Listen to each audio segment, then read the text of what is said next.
বাস্তব সংখ্যা কাকে বলে? এটা জানার আগে বেশ কিছু সংখ্যার সাথে আগে পরিচিতি হতে হবে। 1 নম্বর হচ্ছে স্বাভাবিক সংখ্যা। স্বাভাবিক সংখ্যা জিনিসটা কি? যে সংখ্যাগুলো দিয়ে আমরা গুণি, যেমন 1, 2, 3। তাহলে সবচেয়ে ছোট স্বাভাবিক সংখ্যা কত হলো? 1 হলো। সবচেয়ে বড়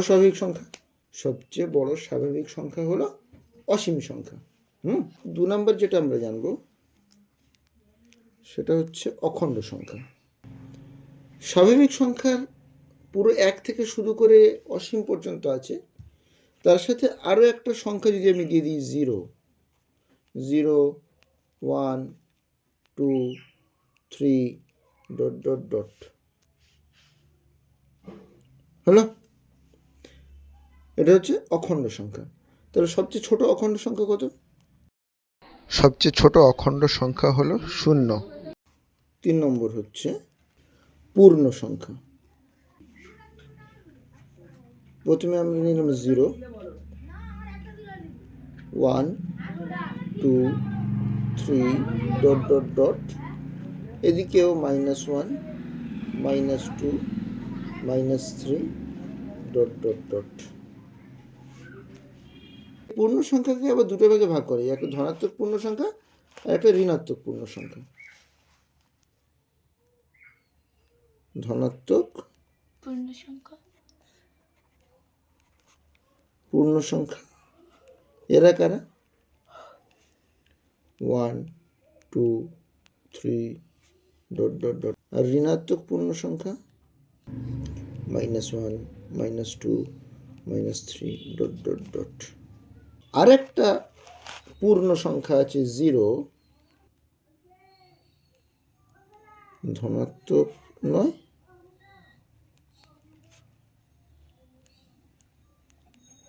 ঋণাত্মক ও নয়।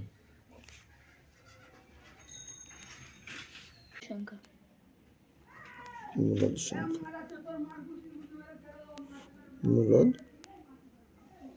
সংখ্যা। যে সমস্ত সংখ্যা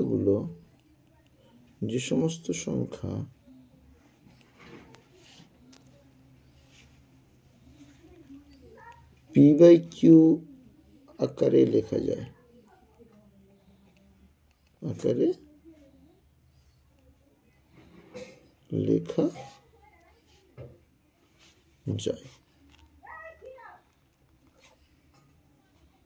এবং pq পূর্ণ সংখ্যা,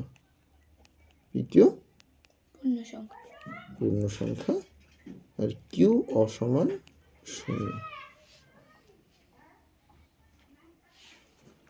তাদের মূলদ সংখ্যা বলে।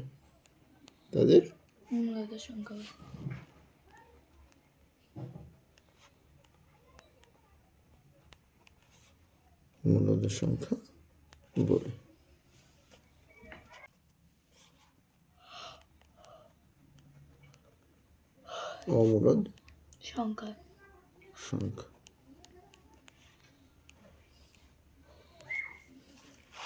যে সমস্ত সংখ্যাগুলো মূলদ নয় তারা সবাই অমূলদ। যে সংখ্যাগুলি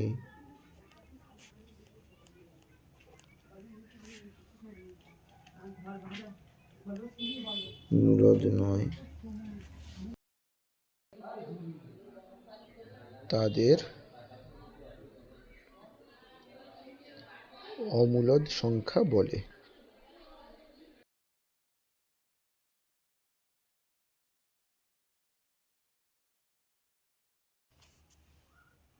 যেমন √2, এটা একটা অমূলদ সংখ্যা। যেমন আর হতে পারে 0.12122 ... এইভাবে যাবে।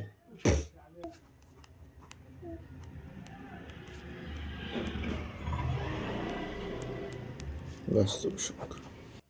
মূলদ সংখ্যা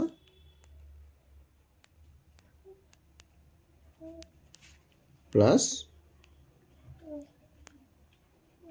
অমূলদ সংখ্যা।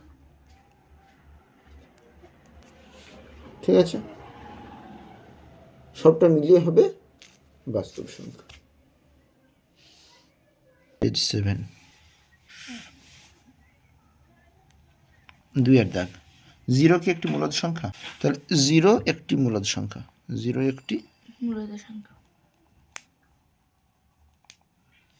মূলদ সংখ্যা 0 সমান লেখা যেতে পারে 0/2। নিচের মূলদ সংখ্যাগুলি সংখ্যা রেখায় স্থাপন করি। 3 দাগের 1, এটা মনে করে একটা সংখ্যা রেখা এখানে। তাহলে 7 সংখ্যা রেখা স্থাপন করতে হবে। তাহলে এই হলো 7, এই সংখ্যাটা হলো 7। 3 দাগের 3-এরটা 3-5। 3-5 সংখ্যা রেখায় কীভাবে বসাবো? তাহলে 3-5 বসাতে গেলে একটা সংখ্যা রেখা নিলাম,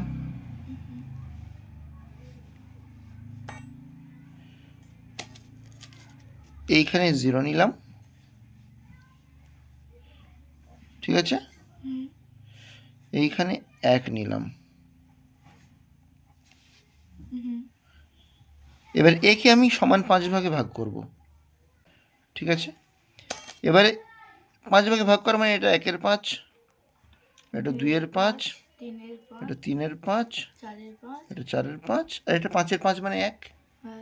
তাহলে এই হচ্ছে আমার 3-এর 5 বলেছে, তাহলে এইটা হলো এই 3-এর 5। 3-এর 4। 9-এর 2 সংখ্যা রেখা স্থাপন করতে বলেছে। তাহলে 9-এর 2 সমান 4 পূর্ণ 1-এর 2, তাই না? তাহলে 4 যাবে, তারপরে হাফ যাবে। এই একটা সংখ্যা রেখা নিলাম।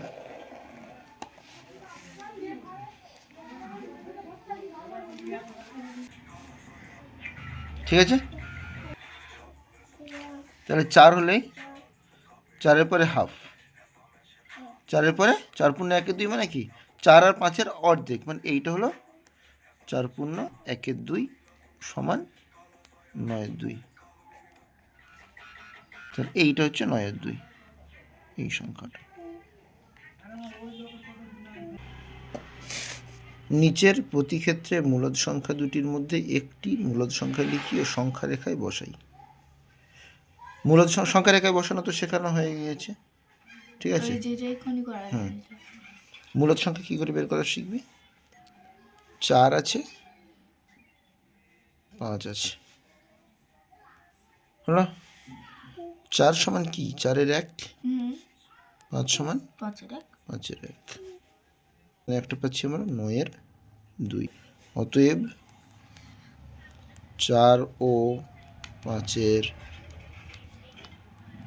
মাঝে একটি মূলদ সংখ্যা হলো 9-এর 2।